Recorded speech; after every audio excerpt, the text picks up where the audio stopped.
Years after Hurricanes Matthew and Florence, thousands of hurricane victims are still waiting to go home. We've reported extensively on the state program called Rebuild NC, meant to help low-income homeowners recover from the storms. Many say the program made promises to them that have not been kept. WRAL's Heidi Kirk sat down with one woman who spoke with us for the second time in 8 years about her fight for funding.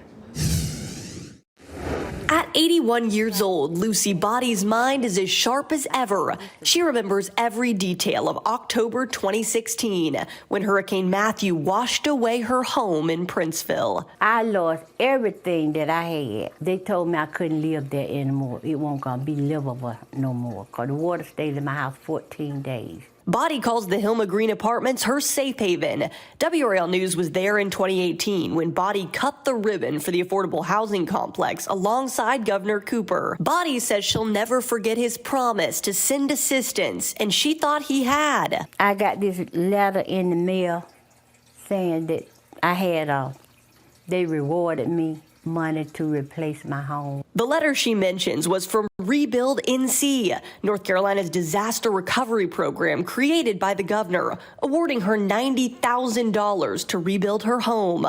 Years later, she hasn't seen a penny of that money or a new home. Last phone call that I made to rebuild, this is what they told me. The boy that answered the phone told me, I don't even see no record where you lived in Princeville. Rebuild NC was tasked with using nearly $800 million in taxpayer funds to help uninsured residents like Body rebuild.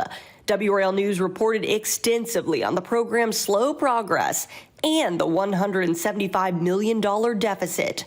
We reported in November the head of the program, Laura Hogshead, is no longer employed by the state after years of criticism.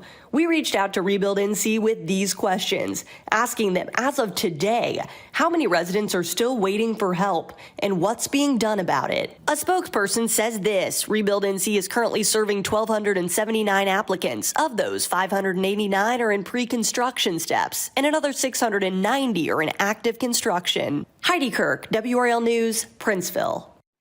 You can watch our entire WRAL documentary, Aftermath, North Carolina Hurricane Victims Left Behind. Find our extensive coverage on Rebuild NC as well on WRAL.com.